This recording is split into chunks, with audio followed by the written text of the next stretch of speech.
on sacred ground here, that we have a number of grave sites of a number of veterans here, and this Civil War monument that was built in 1895.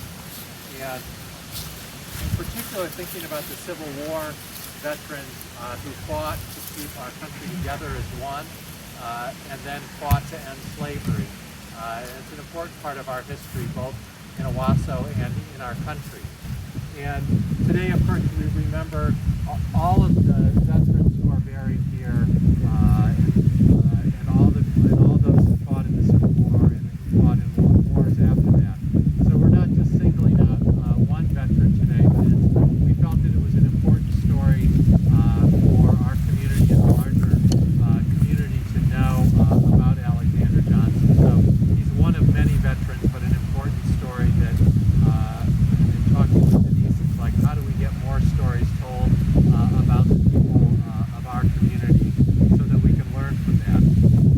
Alex Johnson was born as a slave in 1833 in Tennessee, and I think we sort of say that from our, fifth grade history class. So yeah, but when we stop and really think about what would it have meant to be born a slave, and we don't know a whole lot about his history, but we do know that somewhere between being a slave in Tennessee, he found his way to Michigan, and in 1865 he was in Kalamazoo, and he joined a Union regiment. There were a number of African American residents who mustered together to form a regiment to fight in the Civil War, and he was one of those people who did that. After the war, he moved to Canada, and then he moved to Owosso in 1870. And for the next 37 years, he made his home here. He was a self-supporting professional, a barber, a well-regarded member of the community. He attended the First Baptist Church and was welcomed by many of the civic leaders of the time. And when he died in 1907, he was given a military funeral by the Grand Army of the Republic, the GAR, which was sort of the veterans group of Civil War people at the time there who built this monument in 1895. And we really don't know much more about Alex Johnson than that. I know Piper and others are looking to learn more, and we hope that we can learn more about Alex Johnson, why he came to Michigan, why he came to Owosso, more about his family. So I hope we can learn more about that.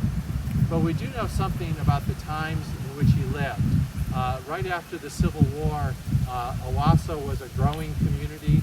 The furniture industry was booming. The agricultural economy was prosperous, and Owosso was the center of all of that. The railroads were expanding, and we know that lots of people came to Owosso for economic opportunity. And contrary to the history that many of us learned, among those people who came to Owosso after the Civil War were black individuals looking for their own economic opportunity, and Alexander Johnson was one of them, but certainly not the only one.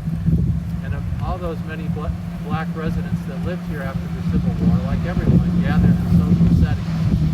And we don't know all the details of the rest of this story, but we do know that 150 years ago, in 1871, that there were a series of parties that occurred that fall in October, and for whatever reason there became tension between black residents and white residents, and that tension unfortunately ended with about 40 white vigilantes gathering together and driving out the black residents of Owosso.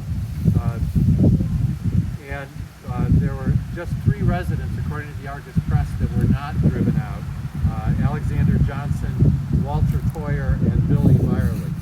We don't know why these 3 men were not chased out. We don't know why they chose to stay, but we do know that, nor do we know that the names or the stories of the black individuals that were driven from our community in 1871.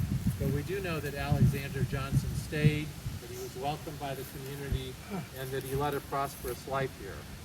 And so, for whatever reasons, the story of Alexander Johnson has been largely forgotten until recently. When I attended high school in Owosso, I was always led to believe that Owosso had always been a residence, had never had any black residents. And we now know that to be a false myth. And certainly the circumstances of 1871 are not a proud part of our history, but we can begin to acknowledge that history today by recognizing a positive part of our history, which is Alexander Johnson. And we know that if we know more about our past, both the good and the bad of our past, that we can help build a better future to do that. And we're happy to have the mayor's support in that, and the Owosso Rotary Club has made this a commitment as well. So I guess I'd invite Chris Eveleth to come up and read his proclamation. Thank you, Chris.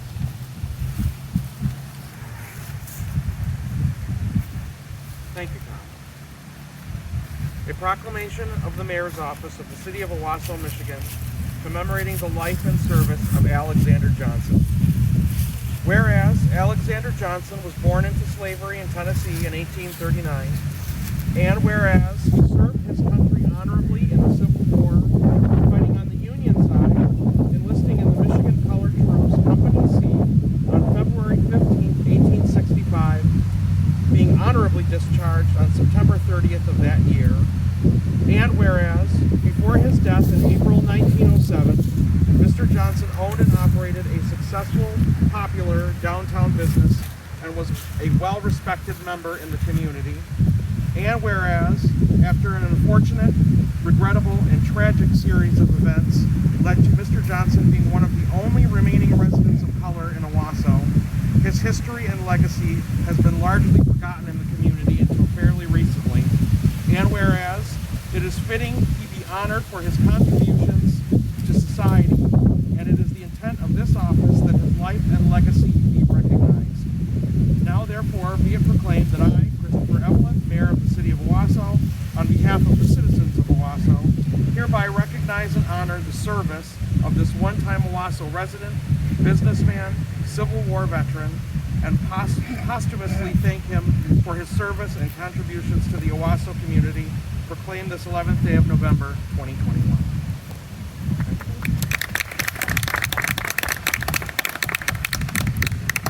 Thank you, Chris. That was wonderful. It was beautiful. And we, as our Owosso Rotary, are still committed and are going to continue to work in our efforts for diversity. And in that, over the course of last year, we came up with a statement of our beliefs and our values as a club. I'd like to read that for you.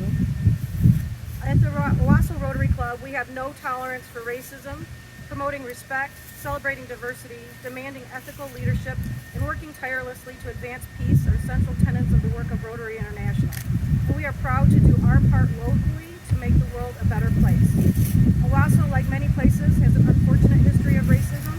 We know we are neither responsible for the past nor destined to repeat it. We also have a community that has long been home to people of goodwill, champions of justice, and leaders for a stronger society. For 100 years, the Owosso Rotary Club has been a central part of that community.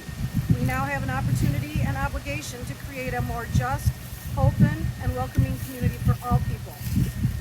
We know there are no easy fixes and that challenging conversations and work lie before all of us.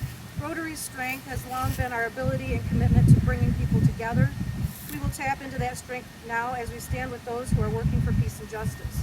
The Owosso Rotary Club will do our part to listen, learn, take action to ensure that we continue to contribute to making positive change in our community and around the world. We commit to the following activities: to continue to educate ourselves about issues of inclusion, diversity, equity, and access, and discuss these topics as a club. To welcome all visitors and potential members to our club without regard to race, gender, age, religion, sexual orientation, national origin, or disability status. To actively work to build a club with diverse membership and build goodwill and better friendships within the club. To be a model of goodwill to our community, to share what we are learning, and to invite others to also learn about inclusion, diversity, equity, and access. To annually hold a public event commemorating the life and work of Martin Luther King Jr. To work with other organizations in Owosso and Shiawassee County to oppose racism and promote a diverse, inclusive, equitable, and welcoming community.